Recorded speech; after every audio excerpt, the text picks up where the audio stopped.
Today, let's talk about how God works things together. I'm going to read you from Acts chapter 10, verse 9, where we read, "The next day, as they went on their journey and drew near the city, Peter went up on the housetop to pray about the 6th hour." This short verse from Acts chapter 10 doesn't seem like something to notice in the chapter. Dig a little deeper, and you see an amazing description of how God works.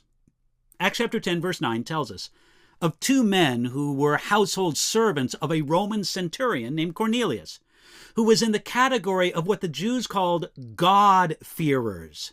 These were Gentiles, that is, non-Jews, who loved the God of Israel and were sympathetic to and supportive of the Jewish faith. Yet they stopped short of becoming fully Jewish in lifestyle and in circumcision. They never fully came under the law of Moses, which required circumcision and, of course, eating kosher. Most Jewish people of that time respected and appreciated these God-fearing Gentiles, but they could not really share their life and homes and food with them because they were still, in fact, Gentiles and not full Jewish converts. Cornelius was in Caesarea, the Roman headquarters for the province. One afternoon, God gave Cornelius a vision of an angel. The angel told him to send for a centurion man in Joppa, which was about 40 miles, that's 65 kilometers, to the south. Cornelius didn't go to Joppa himself. He sent 2 household servants. These were the 2 who were on their journey and drew near the city. As those 2 men came closer to the home Peter was staying at, that was the home of Simon the tanner, Peter went up on the housetop to pray. Now, it wasn't strange that he was on the housetop. In those days, many houses had something like a patio or terrace on the housetop. Just as Peter began to pray, God spoke to him, also in a vision.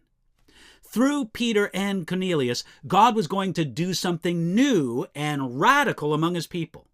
He was going to make it clear that Gentiles like Cornelius did not have to become Jews before they could become Christians.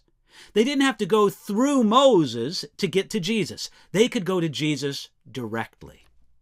Now, I think it's wonderful how God used both Peter and Cornelius in this. Typically, this is how God operates. He speaks to several people about a matter, not just one. Then confirmation is provided, and out of the mouth of 2 or 3 witnesses, a word is established. Here's another wonderful thing, how God works all things together. While both Caesarea and Joppa were busy with their shipping and shops and trade and industry, God was working great and eternal things behind the scenes. Across 40 miles, God coordinated a Roman officer's afternoon angelic vision, Peter's hungry stomach, a vision for Peter, and the journey of 2 household servants, so that they came to the door exactly when Peter's vision was finished. You can trust God to work all things together perfectly in your life, and you can trust him for that today.